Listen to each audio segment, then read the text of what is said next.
चलिए तो अपना स्टार्ट करते हैं अपने आज के इस लेक्चर को। और ये लेक्चर नंबर 5 होने वाला है। चैप्टर का नाम है लॉ ऑफ मोशन। तो हमने कुछ होमवर्क क्वेश्चन दिए थे, उनका डिस्कशन हम कर चुके हैं और एक क्वेश्चन रह गया था डिस्कशन में। तो वो एक क्वेश्चन का सबसे पहले डिस्कशन देख लेते हैं। तो ये क्वेश्चन ये रहा हमारे पास। एक रॉड है जिसका टोटल मास m है, जिसका कंप्लीट इधर फोर्स लग रहा है इस पे 3F और इधर फोर्स लग रहा है इस पे F।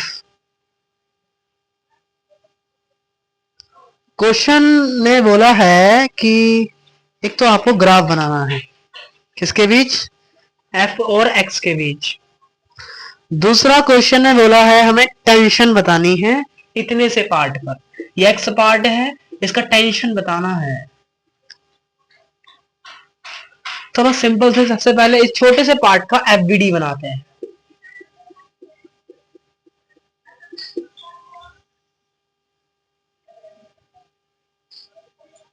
तो ये हमारा यहाँ पे क्वेश्चन बोला गया है। ये रॉड है,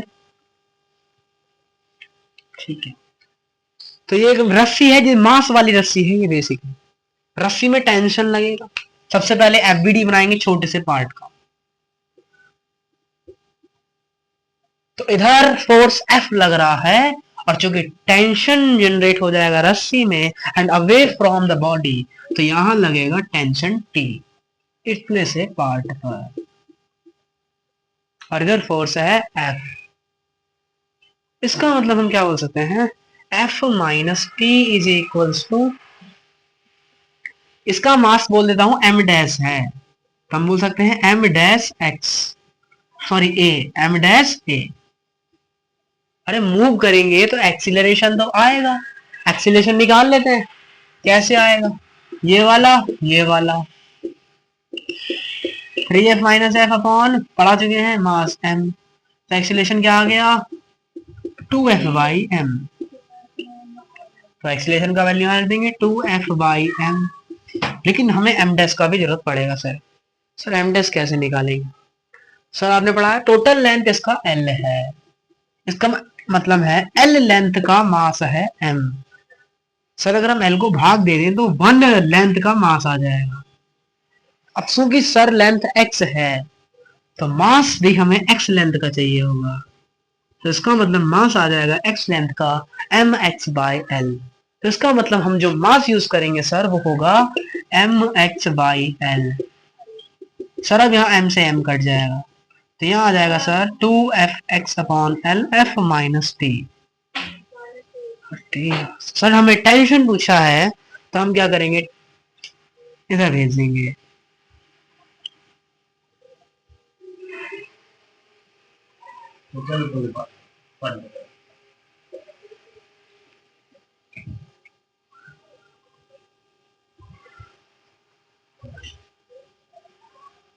हाँ, तो हमसे क्वेश्चन पूछा है ये F minus 2F upon x upon L बराबर टी। तो सिंपल ये करेंगे L F L minus 2F(x) बराबर टी। सो F कॉमन ले लिया, यहाँ से आ जाएगा L minus 2x upon L and this is equal to tension T। तो बस हमसे यही पूछा था कि सर टेंशन क्या होगा। हाँ, हमने तो गड़बड़ किया है क्या, कुछ डायरेक्शन में गड़बड़ है। हाँ, डायरेक्शन में गड़बड़ है। देखिए क्योंकि फोर्स उधर ज्यादा है, इसका मतलब नेट एक्सीलरेशन इधर आएगा, इसका मतलब इधर वाला फोर्स बड़ा होगा।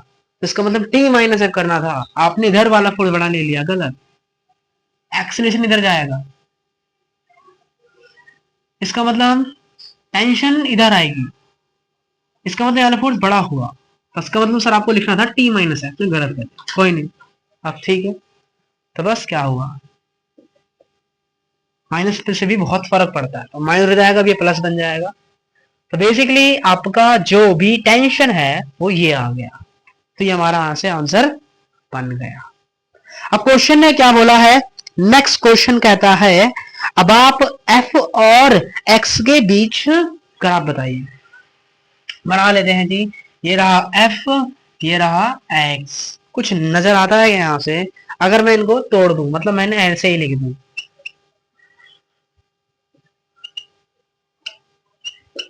तो हमने एक चीज पढ़ी है सर, y बराबर होता है mx प्लस सी।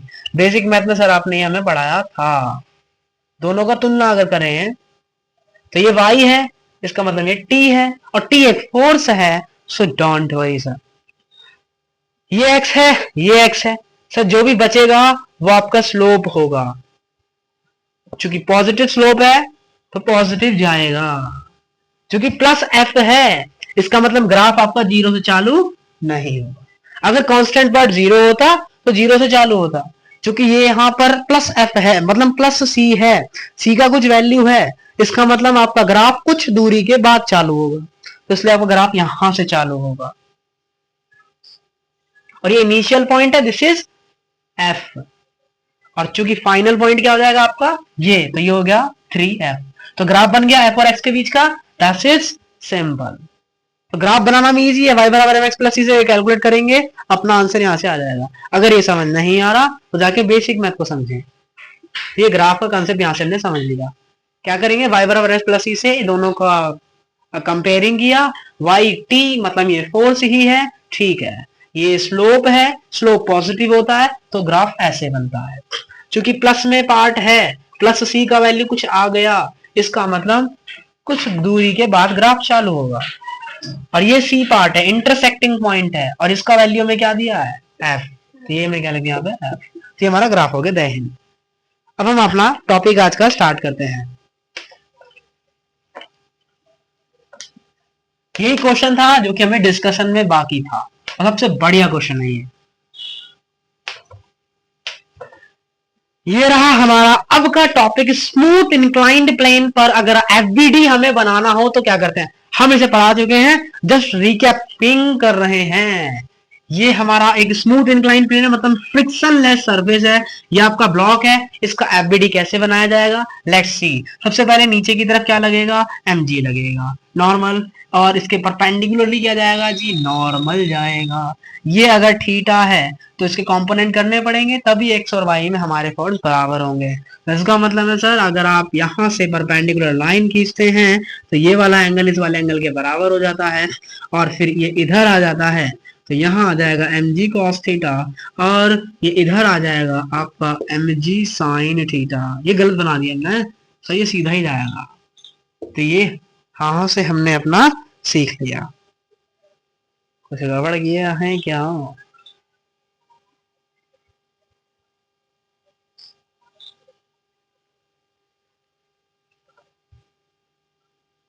सही से बनाते हैं। तो ये mg आएगा, ठीक है, फिर हमने एक लाइन खींची, और फिर वही कहानी, इधर mg cos थीटा और इधर mg sin थीटा। तो कभी भी स्मूथ इंक्लाइन प्लेन आएगा तो हम कंपोनेंट कर लेंगे। कैसे कंपोनेंट, mg इधर आएगा, लेकिन ये तो फोर्स बैलेंस ही नहीं होंगे, और नॉर्मल ऐसे लगेगा। नॉर्मल कैसे लगेगा, परपेंडिकुलर सरफेस ये है, मतलब ऐसे लगेगा नॉर्मल, नॉर्मल लगेगा ऐसे, नॉर्मल लगता है परपेंडिकुलर, और परपेंडिकुलर जी ऐसे ही होगा, लेकिन mg हमेशा सीधा जाएगा। हमेशा कैसे लगेगा, नीचे की तरफ। इसका मतलब ये बेशक कैसे झुका हुआ है, लेकिन mg हमेशा ऐसे ही लगता है, ऑलवेज ऐसे ही लगेगा। ये कोई परपेंडिकुलर नहीं लगता, ये हमेशा ऐसी ही पोजीशन में लगेगा, चाहे ब्लॉक कहीं भी हो। हमें बाद में उसका कंपोनेंट करने पड़ेंगे। अगर mg का इधर कंपोनेंट करते हैं तो mg cos थीटा आता है, अगर mg का इधर कंपोनेंट करते हैं तो mg sin थीटा आता है। क्यों आता है, theta is equal to theta, theta की तरफ जो आता है वो सब पढ़ा रखा है। अब इक्विलिब्रियम में होगा तो ये वाला फोर्स इसके बराबर, और इसके आगे कोई फोर्स नहीं दिया तो ये mg sin थीटा नॉर्मल। तो ये हमारा स्मूथ इंक्लाइंड प्लेन पर एफबीडी हमने यहाँ पे देख लिया। चलिए अब एक क्वेश्चन करते हैं इजी सा। तो ये एफबीडी था, हम पढ़ा चुके हैं पुराने लेक्चर में भी, सब पढ़ा चुके हैं, इसलिए आपको कोई बकवास नहीं। Question, a block of mass, आपके पास एक मास है ब्लॉक जिसका मास आपको दिया है 20 kg normal,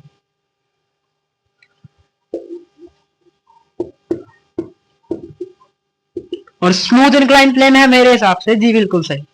find acceleration of block ए।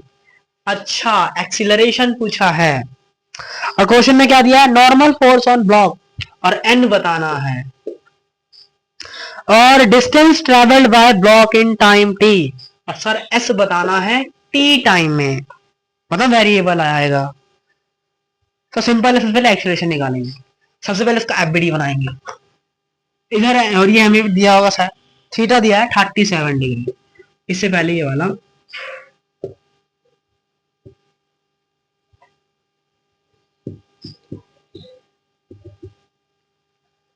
तो इधर आ जाएगा mg sin 37 और इधर आ जाएगा mg cos 37 और इधर लगेगा हमारा नॉर्मल, अभी सीखा हमने, और इधर लगता है mg जिसके कंपोनेंट कर लिए, इधर आ गया mg cos 37 और इधर आ गया mg sin 37, m का वैल्यू 20, g का वैल्यू 10 और sin 37 का वैल्यू 3/5 और mg 20 into 10 तो cos 37 का वैल्यू हो गया अपना 4/5।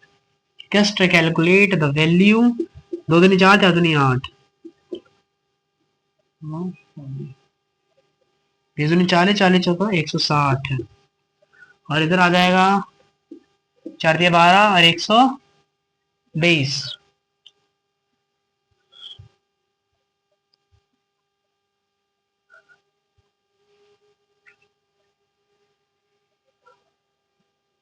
क्योंकि इधर कोई फोर्स नहीं लग रहा और नेट एक्सीलरेशन इस डायरेक्शन में, तो इसका मतलब ये वाले फोर्स क्या हो गए, तो इसका मतलब एक्सीलरेशन कौन दे रहा है, सिर्फ ये दे रहा है, तो इसका मतलब हम क्या बोलेंगे कि mg sin 37 is equal to ma। हमने सीखा है हमें कभी भी एक्सीलरेशन निकालना हो तो क्या लगाते हैं, F बराबर ma, सारे फोर्स तो सिर्फ एक ही फोर्स है इसी डायरेक्शन में है, तो ये लिख देंगे 120 और उसको बराबर कर देंगे m इंटू ए के, मास दिया है 20, एक्सीलरेशन निकालना है, तो इस तरीके से मेरा एक्सीलरेशन आ गया 6 मीटर पर सेकंड स्क्वायर, सही आंसर है, इसका कोई जरूरत ही नहीं पड़ा। दूसरा क्वेश्चन आपसे पूछा है, अगर वो इनिशियली रेस्ट पे था, मतलब u का वैल्यू 0 है, तो एट टाइम t पर s का वैल्यू बताइए, सिंपल न्यूटन दूसरा नियम यूज करेंगे, गति का दूसरा समीकरण लिखवा रखा है, s बराबर होता है ut plus half a t square, u का वैल्यू 0 तो टोटल 0, तो इसका मतलब s is equal to half, a का वैल्यू 6, t का वैल्यू नहीं पता, तो s का वैल्यू यहां से क्या आ गया 3t square, this is our answer. और क्या पूछा है हमसे, बस मान लीजिए अगर उसने वेलोसिटी पूछी होती, क्या पूछी होती उसने, वेलोसिटी, तो वेलोसिटी क्या होता है ds बाई डी टी, तो ds कितना आ गया 60 स्क्वायर 3t स्क्वायर, तो उसको यहां से डिफरेंशिएट कर देंगे, वैल्यू आगे आ जाएगी, तो अपना वेलोसिटी आ गया 60 metre per second, differentiation integral सब सिखा रखा है। चलिए अब हम पढ़ते हैं वेट मशीन क्या काम करती है, तो स्मूथ इंक्लाइन पे क्वेश्चन और उसका एफबीडी दोनों ही हमने यहाँ पे सीख लिया है।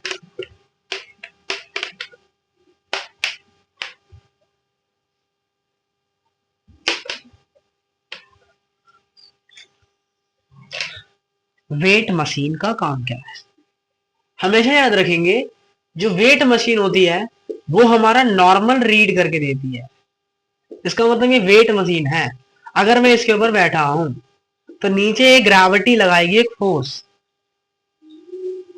और उसी का अपोज करने के लिए एक फोर्स लगाया ग्रेविटी, ठीक है, लेकिन चूंकि ये वाली बॉडी और ये वाली बॉडी कांटेक्ट में है तो ये एक फोर्स लगाती है, इसको हम बोलते हैं नॉर्मल फोर्स, इसका मतलब कि ये वाला वेट मशीन नॉर्मल रीड करेगा, क्या रीड करेगा ये हमारा नॉर्मल रीड करेगा, तो weight machine always read normal force on it's upper surface, क्या रीड करता है वो हमारा हमेशा नॉर्मल ही रीड करता है, वो कभी भी हमारा वेट नहीं बताता, वो हमारा क्या बताता है नॉर्मल रीड करता है,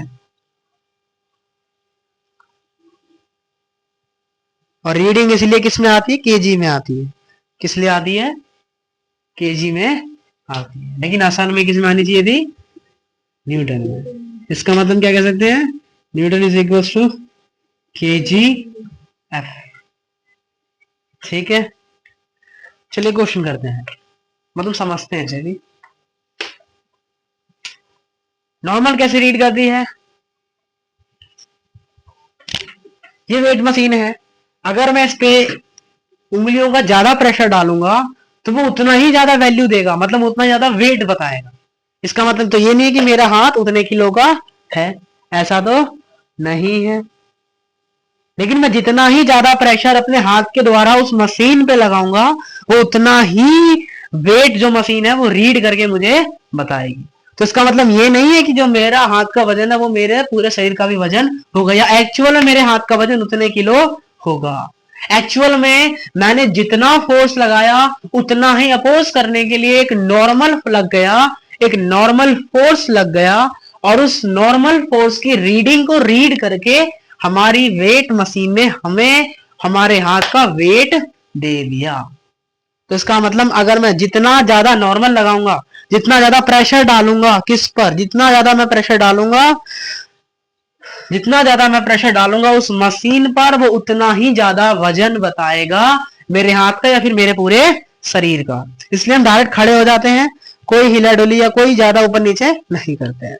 करेंगे तो या फिर हमारा वजन ज्यादा आ जाएगा या ज्यादा ही आ जाएगा। अगर मैं ज्यादा प्रेशर लगाऊंगा तो वजन क्या आ जाएगा, ज्यादा आ जाएगा।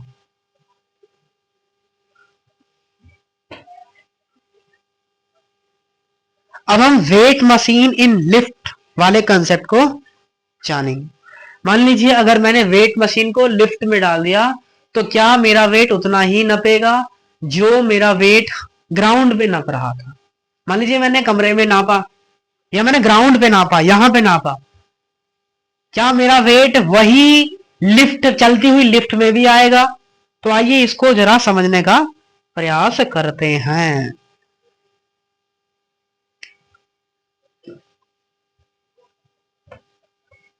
चलिए एग्जाम्पल समझते हैं।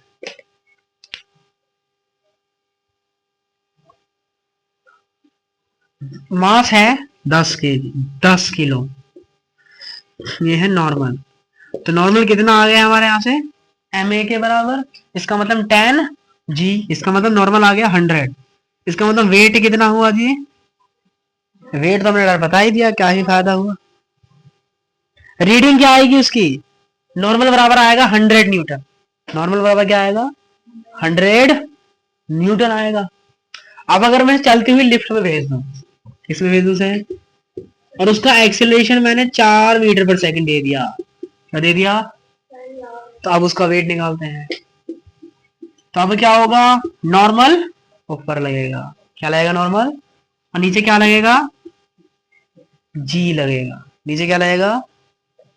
लेकिन अगर एक्सेलरेशन ऊपर है, इस बार हम ये वाला एक्सेलरेशन हम डायरेक्ट ये नहीं लिख सकते, नॉर्मल बराबर क्या एम जी नहीं लिख सकते। क्यों, क्योंकि इस बार हम ग्राउंड फ्रेम में नहीं, हम इस बार हम ग्राउंड फ्रेम में है, लेकिन एक एक्स्ट्रा एक्सेलरेशन आ गया, उसको भी हमें इक्वेट करके लिखना पड़ेगा। इसका मतलब यहां पर हमें क्या लेना पड़ेगा, नेट एक्सेलरेशन। क्या लेना पड़ेगा, एक्सेलरेशन ऊपर जा रहा है और एक एक्सेलरेशन नीचे भी लग रहा है। अगर कभी भी दोनों का डायरेक्शन क्या हो, अपोजिट हो, क्या हो, तो हम हमेशा क्या करते हैं, प्लस करते हैं, हमेशा क्या करते हैं। तो नेट एक्सेलरेशन क्या आ गया, ए, जी का वैल्यू 10 होता है, ए का वैल्यू 4 होगा। तो इसका मतलब वेट क्या आएगा हमारा, 14 मल्टीप्लाई में 10, वेट क्या आएगा यहाँ पे, 14 मल्टीप्लाई में मतलब 140 न्यूटन। यहाँ कितना आ रहा था, अब वहां कितना आ गया, 140 न्यूटन। इसका मतलब क्या हुआ, इसका मतलब, इसका मतलब एक्सीलरेशन का फर्क भी पड़ेगा। क्या, कि वेटिंग मशीन पर अगर हमारा वजन नापना है तो इसका मतलब एक्सीलरेशन का फर्क भी यहां पर हमें देखने को मिलेगा, जिसकी वजह से अब यहाँ पे वेट हमारा 100 आ रहा है, यहाँ वेट कितना आ रहा है, क्या हमारा वेट बढ़ गया 40, ऐसा नहीं है। यहाँ पे एक फोर्स आ गया, एक फोर्स एक्स्ट्रा आ गया, जिसको हम क्या बोलते हैं, शूडो फोर्स, जिसको क्या बोलते हैं। तो ये एक्स्ट्रा काउंट हो जाएगा, यहाँ तो 100 आ रहा है, यहाँ कितना आ रहा है, ये 40 एक्स्ट्रा कहां से आ गया, तो ऐसा तो पॉसिबल, इसका मतलब अपने कुछ गड़बड़ किया है। हमने जो भी नियम या जो भी कैलकुलेशन किया उसमें कुछ ना कुछ एरर किया है। तो यहाँ पर हमने जो गड़बड़ किया है वो हमने एक फोर्स गड़बड़ किया है, और वो फोर्स है शूडो फोर्स। कौन सा फोर्स है वो? अब उसके बारे में समझेंगे शूडो फोर्स क्या है, और तब जाके हम समझेंगे कि ये जो एक्स्ट्रा 40 आ रहा है इसका मतलब क्या है, ये एक्स्ट्रा 40 क्यों आ रहा है। तो यहां से मैं जो समझाना चाह रहा था, ये समझाना चाह रहा था कि अगर मैं लिफ्ट में जाता हूं, किसमें जाता हूं, और अगर उसका एक्सीलरेशन ऊपर है, अगर उसका एक्सीलरेशन, तो मेरा नॉर्मल क्या रीड करके देगा, एन बराबर क्या रीड करके देगा, एम जी। अगर एक्सीलरेशन है ऊपर है तो क्या रीड करके देगा, एम जी प्लस है। अगर मेरा एक्सीलरेशन क्या है तो मेरा नॉर्मल क्या रीड करके देगा, ये हमें यहाँ पे याद रखना है। क्या याद रखना है ये हमें हमेशा याद रखना है। ये कौन सी फ्रेम से कराना है, ग्राउंड फ्रेम से। कौन सी फ्रेम से,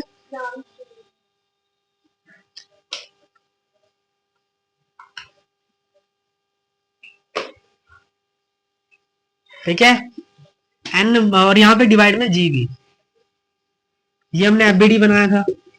यहाँ क्या लग रहा है, यहाँ क्या लग रहा है, एन। ऊपर क्या है, एक्सीलरेशन है। तो इस पे अगर एक्सीलरेशन निकालना हो तो वो क्या आएगा, एम ए बराबर क्या, एन माइनस एम जी। मुझे किसका वैल्यू चाहिए, एन का। या ए बराबर क्या आ जाएगा यहाँ से, N minus M G by M. ऐसे क्या निकालते हैं हम, एक्सीलरेशन। मतलब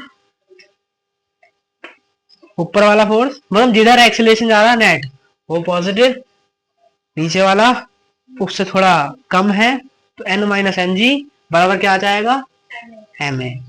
और फिर क्या करते हैं, मास से डिवाइड। तो ऐसे क्या निकालते हैं हम, एक्सीलरेशन निकालते हैं।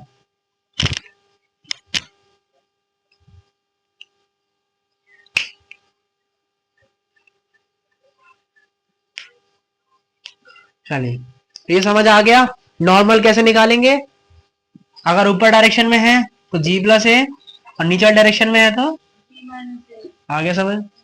और रीडिंग कैसे निकालते हैं, रीडिंग, रीडिंग के केस में क्या करेंगे, जी से भाग दे देंगे।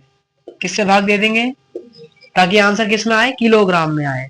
आंसर किस में आए, न्यूटन में ना आए। ठीक है, जी को क्यों भाग करते हैं, ताकि आंसर किस में आए,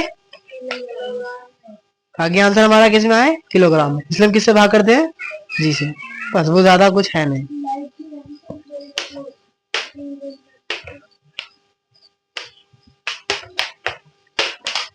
वेट मशीन इन लिफ्ट।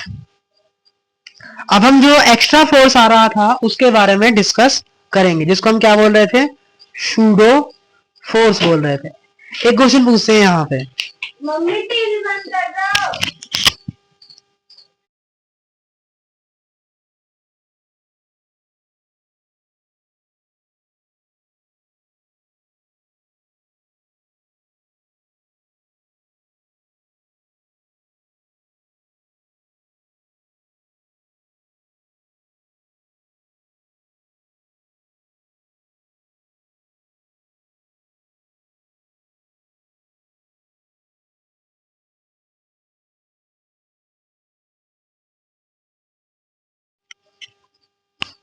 तो क्वेश्चन ने ये पूछा है, लिफ्ट मूविंग अपवर्ड, तो क्या एक्सेलरेशन अपवर्ड होगा, डाउनवर्ड होगा, या जीरो होगा।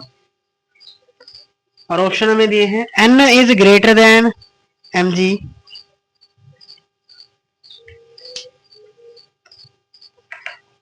N less than M G, N बराबर एम जी, या ऑल ऑफ द अबव। इनमें से कौन सा आंसर सही होगा,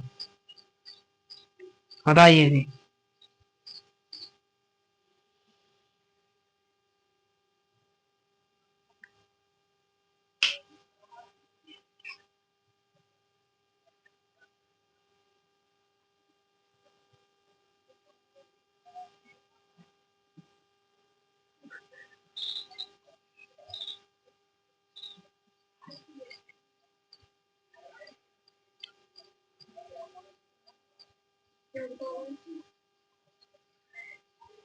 ये लिफ्ट मूविंग अपवर्ड,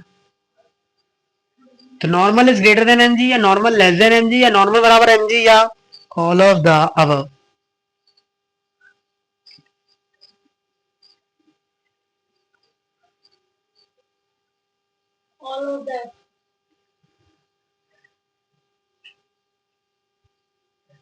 हो सकता है एक्सीलरेशन ऊपर की डायरेक्शन में हो।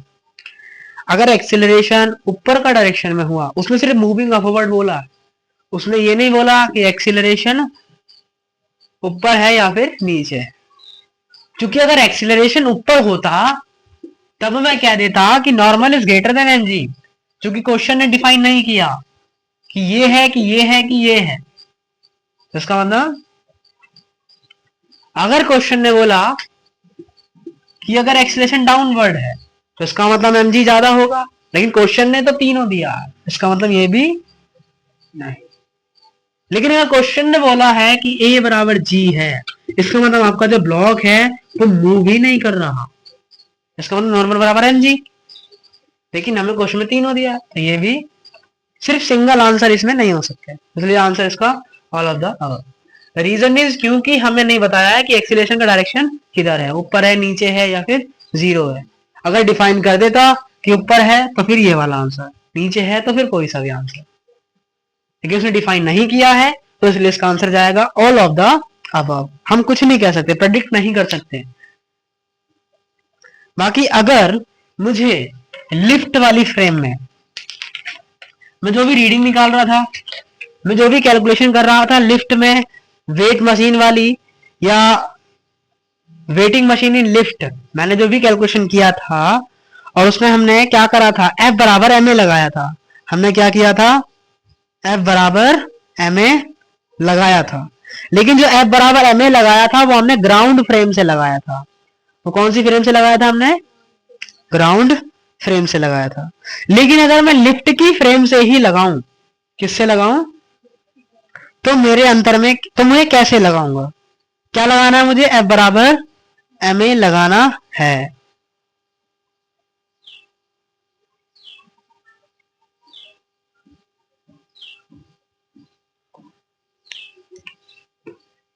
तो मैंने वो जो क्वेश्चन किया वो ग्राउंड फ्रेम से किया, मतलब लिफ्ट वाली फ्रेम से, जिसकी वजह से वो एक्स्ट्रा जो 40 का फोर्स था वो हमें देखने को मिला।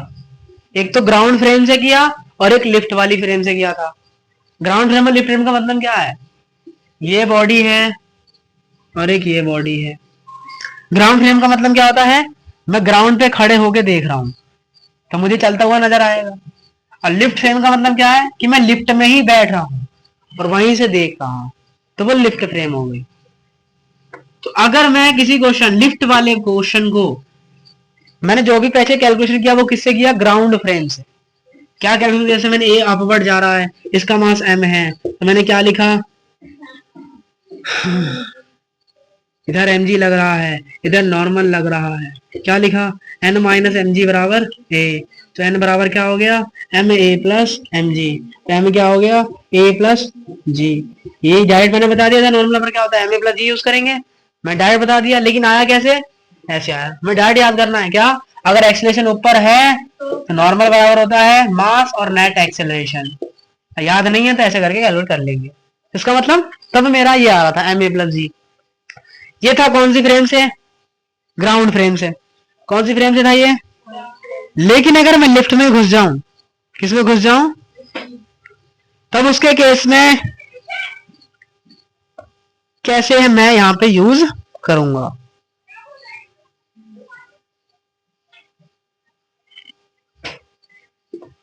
अब मैं कहां पर हूं, लेफ्ट में।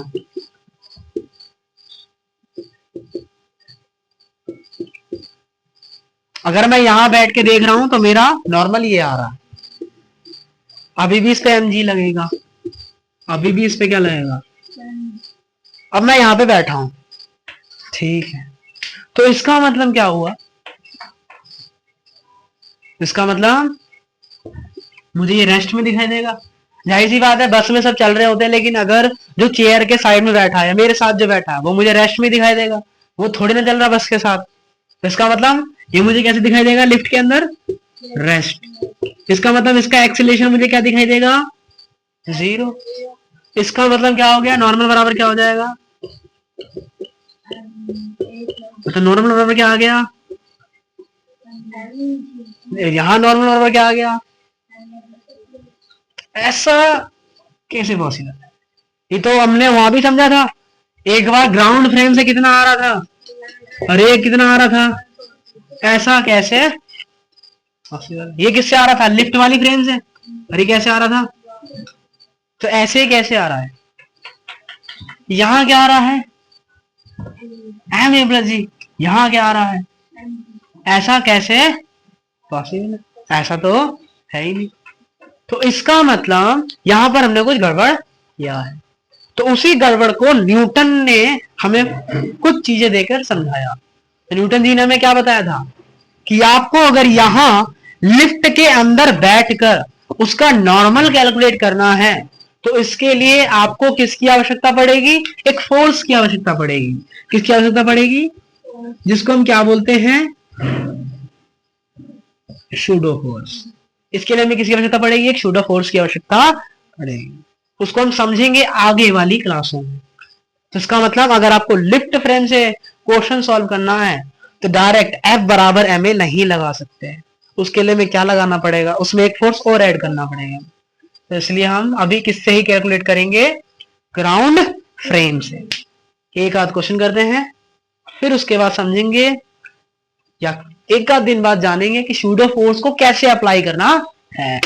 अभी हम ग्राउंड फ्रेम से सारे क्वेश्चनों को करेंगे, ये याद रखना है। अगर लिफ्ट वाली फ्रेम से करेंगे तो आंसर गलत आएगा, अभी गलत आएगा, क्योंकि हम शूडो फोर्स के बारे में नहीं जानते, लेकिन जब जान जाएंगे तब आ जाएगा। ये रहा question, a lift can accelerate and retard rate of 2 metre per second square. Retard का मतलब होता है एक्सीलरेशन नीचे है, रिटार्ड, रिटार्ड का मतलब होता है एक्सीलरेशन नीचे है, मतलब एक्सीलरेशन -2 है। रिटार्ड का मतलब है एक्सीलरेशन -2, मतलब एक्सीलरेशन लग रहा है नीचे। ये लिफ्ट है, लड़के का मास है 50 kilo, standing on a weight machine और 10वें फ्लोर पर है। Difference in maximum and minimum reading of weight machine.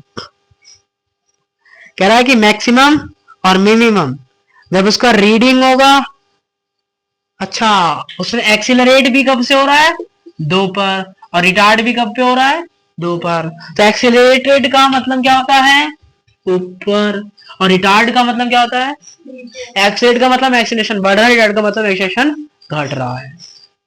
तो जब रिटार्डिंग होता है तो नॉर्मल मिनिमम आएगा, और एक्सीलरेशन होता है, एक्सीलरेटेड होता है तो नॉर्मल मैक्सिमम आएगा। अब बस कैलकुलेट करते हैं, तो नॉर्मल बराबर क्या आ जाएगा, ma प्लस जी, m की वैल्यू 50, g का 10 और ये 12, कितना आ गया 600 न्यूटन। अब नॉर्मल मिनिमम कैलकुलेट करते हैं तो ma माइनस g माइनस ए हो जाएगा। g का वैल्यू 10, o का वैल्यू 8, 8 मल्टीप्लाई में 400 आ गया। लेकिन क्वेश्चन में क्या पूछा है, मैक्सिमम और मिनिमम का डिफरेंस, तो कितना आएगा, यहाँ से आंसर कितना आ गया 100 न्यूटन। That's it. बस हमें समझना क्या है कि लिफ्ट में जब भी क्वेश्चन करेंगे तो हमेशा हमेशा ग्राउंड फ्रेम से करेंगे। जब तक सूडो फोर्स नहीं पढ़ लेते तब तक किससे करेंगे, ग्राउंड फ्रेम से। और ग्राउंड फ्रेम से करेंगे तो हमें नेट एक्सीलरेशन लेना है। नॉर्मल बराबर क्या होता है, m मल्टीप्लाई में नेट एक्सीलरेशन। हमने सिर्फ यही जाना है अभी तक, और कुछ भी नहीं जाना, ठीक है। और मान लो अगर उसने रीडिंग पूछी है, क्या पूछी है उसने, क्या पूछी है, हम क्या करेंगे, इसे जी से भाग दे देंगे। क्या दे देंगे, जी से भाग देंगे, तो आंसर क्या आएगा 20 kg F। अपना आंसर क्या आएगा 20 kg F, ठीक है। आगे समझ, रीडिंग बोलेगा तो 20 kg F और न्यूटन में बोलेगा तो 200 न्यूटन, ठीक है। याद कर लेना, रीडिंग के लिए यूनिट कौन सा यूज करेंगे, kg F, ठीक है। बाकी यूनिट में कोई वैसा लफड़ा नहीं, कोई नहीं आया वैसे, क्वेश्चन इस पे नहीं आने वाले, यही आएगा डायरेक्ट 200 न्यूटन अपना आंसर आ गया। तो हमने लिफ्ट वाली फ्रेम में कैसे F बराबर ma लगाना है सीख लिया। कैसे लगाएंगे, नेट एक्सीलरेशन यूज करेंगे, नॉर्मल बराबर m मल्टीप्लाई में नेट एक्सीलरेशन, बस इतना ही था। अब हम पढ़ेंगे पुली के बारे में। पुली बोलते हैं रस्सी को। पुली क्या है, ये वाली चीज जो कुएं के किनारे लगी रहती है, इसमें वो ऐसे घूमता रहता है, इसको बोलते हैं पुली। इसको क्या बोला जाता है, पुली। अभी हम जो पढ़ रहे हैं वो मासलेस पुली पढ़ रहे हैं। क्या पढ़ रहे हैं हम, मतलब ऐसी पुली जिसका कोई भी मास नहीं है, तो उस पुली को क्या बोल रहे हैं हम, मासलेस पुली। और इसका फ्रिक्शन भी हम क्या मान रहे हैं, जीरो मान रहे हैं। इसका कोई भी फ्रिक्शन जीरो होने का मतलब सरफेस कैसी है इसकी, चिकनी। सरफेस कैसी है, स्मूथ है। सरफेस कैसी है, क्योंकि यहां भी रस्सी है, यहां भी क्या है, रस्सी है। क्योंकि यहां भी हमारी रस्सी है, सो इसीलिए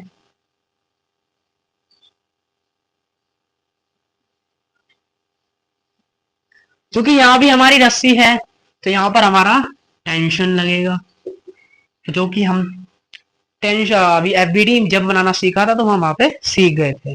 क्या याद रखना है हमें इसमें, ये फ्रिक्शनलेस है, इसमें कोई भी फ्रिक्शन नहीं है, हम जो भी पुली पढ़ रहे हैं, इसका कोई भी मास नहीं है और रस्सी में टेंशन लगेगा। और आइडल पुली किन्हें कहते हैं, जो कि फ्रिक्शनलेस होती है और जिसका कोई भी मास नहीं होता, उसको क्या बोलते हैं हम, मासलेस पुली बोलते हैं।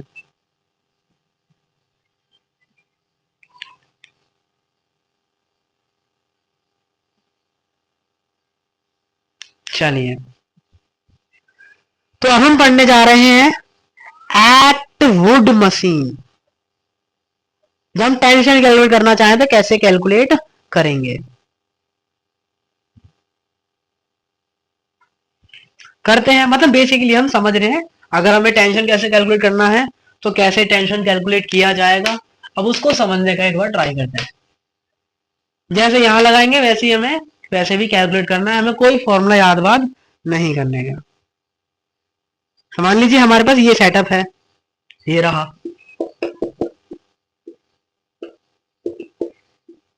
ये मास m1 है और इसका मास m2 है। क्वेश्चन में बोला है, मतलब मान लीजिए m1 is greater then m2, तो क्या निकालिए, जैसे यहां निकाल रहे हैं वैसे ही टेंशन निकालेंगे। यहां आप याद भी कर सकते हैं, क्योंकि जनरल मेथड निकालेंगे तो हम याद भी कर सकते हैं, क्योंकि कैसी पुली है, ये आइडललेस पुली है, फ्रिक्शन वगैरह कुछ नहीं है। तो अगर मान लीजिए ये h हाइट ऊपर जाएगी तो ये भी, मान लीजिए अगर ये इतना नीचे आया तो ये उतना ही ऊपर जाएगा, क्योंकि फ्रिक्शनलेस क्या है, पुली है। क्या है ये, और अगर इसका एक्सीलरेशन a है तो इसका एक्सीलरेशन भी क्या होगा, a होगा। तो हमें याद रखना है एक्सीलरेशन सेम होगा और जितना डिस्टेंस ट्रैवल करेगा वो भी क्या आएगा, सेम आएगा। तो अब इसका एफबीडी बनाएंगे, सबसे पहले इसका एफबीडी बनाएंगे सिर्फ इस वाले केस में, क्योंकि ये मासलेस पुली है तो एक्सीलरेशन में कोई चेंज नहीं डालेगी, जो एक्सीलरेशन इसका होगा वो एक्सीलरेशन इसका भी होगा। तो m1 का ब्लॉक बनाएंगे, नीचे लगेगा इस पे m1 जी, ऊपर लगेगा टेंशन t और नीचे जा रहा है एक्सीलरेशन a। तो हम क्या लिखेंगे, t माइनस m1g बराबर m1a। अब इसके लिए एफबीडी बनाते हैं, इस पे टेंशन t लग रहा है, क्योंकि रस्सी दोनों सेम है, रस्सी सेम है तो जो टेंशन इस पे लगेगी वही टेंशन इस पे भी लगेगी। और टेंशन हमेशा क्या होती है, away from the body. Tension हमेशा क्या होती है, अवे फ्रॉम द बॉडी। तो बस लगा लेते हैं क्या है। तो इसका एफबीडी यहां बनाएंगे, नीचे लगेगा m2g, इसका एक्शन जाएगा ऊपर वाली डायरेक्शन में, क्योंकि यहाँ नीचे जा रहा है तो फोर्स कौन सा बड़ा हुआ, तो यहाँ क्या लिखना चाहिए, यहाँ कौन सा फोर्स बड़ा हुआ, तो ये समीकरण नंबर 2 हो गया। अब दोनों को एक साथ लिखते हैं, अगर मैं दोनों को प्लस कर दूं तो मेरा क्या होगा, टेंशन कट जाएगा और यहां आ जाएगा ए, मैंने कॉमन ले लिया। मुझे क्या निकालना था, एक्सीलरेशन। तो एक्सीलरेशन बराबर यहां से क्या आ जाएगा, m1 माइनस m2 ब्रैकेट में g अपॉन m1 प्लस, ये हमारा किसका फॉर्मूला बन गया। ये याद करने का मन है तो याद कर लीजिए, वरना हम ऐसे कैलकुलेट करके भी निकाल सकते हैं, या तो याद भी कर सकते हैं या तो कैलकुलेट करके भी निकाल सकते हैं। सिंपल है, दोनों का डिफरेंस और डिवाइड में मल्टीप्लाई में जी और डिवाइड में दोनों का टोटल मास है वो। ऐसे ही वैसे भी एक्सीलरेशन हमारा ऐसे ही निकाला जाता है। अब हम क्या पढ़ेंगे, टेंशन कैसे निकालेंगे। तो किसी भी एक इक्वेशन में एक्सीलरेशन का वैल्यू रख देंगे तो टेंशन आ जाएगा। मान लीजिए इसमें रख दिया, इसी में रख दिया, तो यहाँ क्या हो जाएगा m2a प्लस m2g, m2 दोनों में से कॉमन ले लिया, तो यहाँ क्या बच गया a प्लस g, और g का a का वैल्यू क्या आया, ये आया है। इसका मतलब में लिखेंगे क्या, m1 माइनस m2 ब्रैकेट में g प्लस 1, और यहाँ m1 प्लस g दोनों में से कॉमन ले लिया। अब एलसीएम लेंगे तो m1 प्लस m2 उधर चला जाएगा,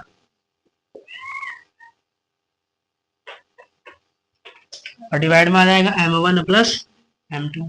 अब m1 m2 से क्या कट जाएगा, m2 कट जाएगा, और m1 क्या हो जाएगा 2m1। तो यहाँ से फॉर्मूला क्या बन गया, 2m1 m2g upon m1 plus m2, and this is the formula of tension. तो याद भी कर सकते हैं या फिर हम ऐसे कैलकुलेट भी कर सकते हैं। क्या है, 2 मल्टीप्लाई में दोनों का मास डिवाइड में दोनों का सम एंड मल्टीप्लाई में जी। या तो याद कर लीजिए या तो हम इसे ऐसे, जब भी कैलकुलेट करना होगा हम इसे ऐसे कैलकुलेट कर लेंगे। तो हम ऐसे क्या निकालते हैं, टेंशन निकालते हैं।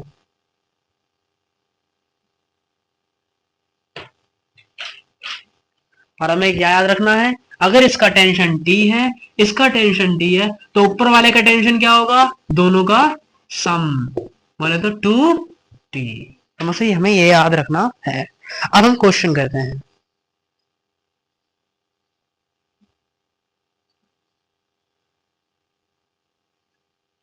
अब 2T के बराबर क्यों हुआ अपर वाला टेंशन, क्यों, क्योंकि यहां पर किसमें है, ये रेस्ट में है। क्या ऊपर वाला पार्ट फिर निकल जाएगा, ये उसी पोजीशन पर आएगा, इसका मतलब ये एक्सीलरेशन इसका 0 है। ठीक है, अब हम करते हैं क्वेश्चन। अब हमने समझ लिया है टेंशन के इस अद्भुत खेल को। एक आध क्वेश्चन करेंगे फिर आधी क्लास यहीं पे एंड करेंगे। चलिए एक आध क्वेश्चन करते हैं, और बहुत इजी क्वेश्चन होगा, क्योंकि हमने अगर इसको समझ लिया है तो फिर वो तो कुछ भी नहीं है। ना तो हमें कोई फॉर्मूला याद रखना है ना कुछ याद रखना है, हमें डायरेक्ट बेसिक से जाना है। जितना बेसिक से जाएंगे उतना ही बेस्ट हमारे लिए होगा, कि फॉर्मूले तो पेपर में याद नहीं है। 10 kg and this is 15 kg। चलिए लगा लीजिए, काम करते हैं जी। जो बड़ा कौन सा है, ये वाला, मतलब इस, ये नीचे जाए तो ये वाला, इसका टेंशन T तो इसका भी। अब एफबीडी बनाएंगे तो एफबीडी क्या आएगा, इस पे लगेगा mg, तो यहाँ क्या आ गया, और इसका क्या आ जाएगा, यहाँ उल्टा हो गया, यहाँ आ जाएगा, दोनों को सम कर दिया, ए का वैल्यू कितना आ गया, इसका मतलब एक्सीलरेशन आ गया 10 मीटर पर सेकंड। हमें टेंशन पूछा है, टेंशन रख दिए किसी भी इक्वेशन में। दूसरा इक्वेशन ले लिया, ten T minus ten G बराबर 10 है, ए का वैल्यू 10 है मतलब 100, और ये भी कितना 100, 100 प्लस 100 200। टेंशन कितनी आ गई, 200। सिंपल, कितना इजी तरीके से कर लिया। अब जिसका फॉर्मूला याद है फॉर्मूले से कर ले, बाकी फॉर्मूले पेपर में भूल जाते हैं। 2 मल्टीप्लाई में इसका मल्टीप्लीकेशन, डिवाइड में दोनों का सम, मल्टीप्लाई में जी। 25 चौके 100, 15 दूनी 30 और 30 चौके तो गलत आ रहा है।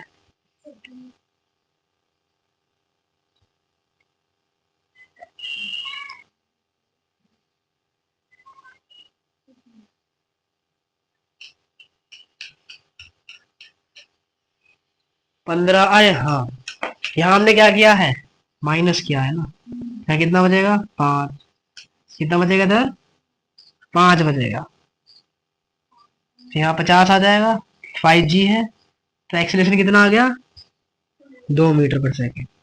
तो एक्सीलरेशन 2 है तो यहाँ वैल्यू क्या आएगी, तो मतलब यहाँ कितना आ गया 20। इसका मतलब कितना आ गया, आंसर आ गया 120 न्यूटन। और यहाँ से भी कितना आ रहा है, और एक्सप्रेशन बोलेगा या तो ऐसे कैलकुलेट कर सकते हैं या तो फॉर्मूला याद कर सकते हैं। फॉर्मूला क्या था, दोनों का डिफरेंस 15 में से 10 गया 5 मल्टीप्लाई जी और डिवाइड में दोनों का सम। यहाँ से भी कितना आ रहा है 2 मीटर पर, जिससे जाना हो उससे जाके हम निकाल सकते हैं। लेकिन अगर बेसिक आएगा तो हम कभी भी फेल नहीं होंगे। एक और क्वेश्चन करते हैं, फिर बाकी के 2 क्वेश्चन होमवर्क में। एक और क्वेश्चन,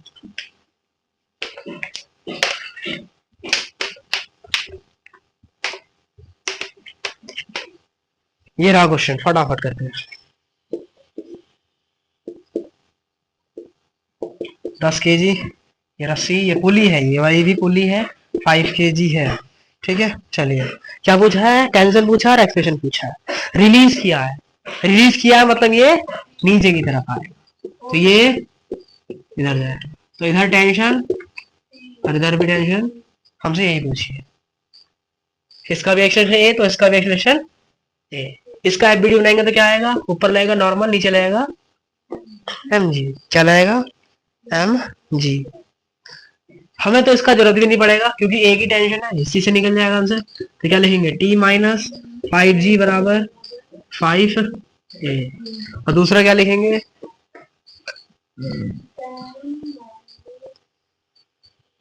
दूसरा क्या लिखेंगे, इसकी एफबीडी बनाएंगे। इसका तो कोई काम ही नहीं होगा क्योंकि हमें इसी डायरेक्शन में चाहिए, तो फोर्स सिर्फ ये लग रहा है। इसका मतलब टी बराबर क्या हो जाएगा एम ए। हमें हमेशा क्या लगाना है, एफ बराबर, हमने एफबीडी में सीखा है कैसे फोर्स लगाते हैं, तो टी बराबर क्या आ गया एम ए। टेंशन 10 आ गई, यहाँ क्या लिखेंगे, इधर इस तरीके से एक्सीलरेशन आ गया 10/3। लेकिन हमसे टेंशन भी पूछे तो टेंशन भी निकाल लेते हैं। टेंशन क्या आ जाएगी, टी माइनस 5g बराबर 5 है, तो टी बराबर 5 सिंपल है, टी बराबर क्या है 10 है, और ए का वैल्यू कितना आया है, तो अपना आंसर कितना आ गया 100/3 मीटर। जिसको फॉर्मूला याद है वो फॉर्मूले से भी कर सकता है। फॉर्मूला क्या है, 2m1 m2 upon m1 minus m2 multiply में जी। m1 m2 है कि m1 प्लस m2 है, वहां पेपर में यही होगा। इससे अच्छा है कि हम बेसिक से जाए। 5 10 15, 10 इंटू 5 इंटू 10 इंटू 2 300,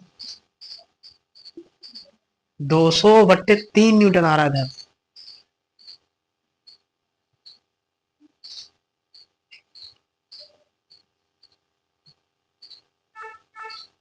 छोड़ते हैं, फॉर्मूला अगर नहीं लग रहा कोई नहीं, हमने क्या बोला है कुछ कुछ जगह फॉर्मूला भी फेल हो जाएगा, इसलिए हमें किससे जाना है हमेशा, बेसिक से। कोई फॉर्मूला नहीं लगाना, बेसिक से लगाई कितना समय। क्या करेंगे, एफबीडी बनाएंगे, एफ बराबर एम ए लगाएंगे, माइनस प्लस करके अपना आंसर ले आएंगे। तो आज हमने सीखा मासलेस पुली और लिफ्ट वाली फ्रेम में अगर आपको एफ बराबर एम ए लगाना है तो कैसे लगाएंगे, हमने सीख लिया। तो हमारा आज का ये lecture number 5 chapter law of motion का खत्म होता है। तो बाकी के 2 क्वेश्चन होमवर्क में, बाकी के लिए थैंक यू, धन्यवाद।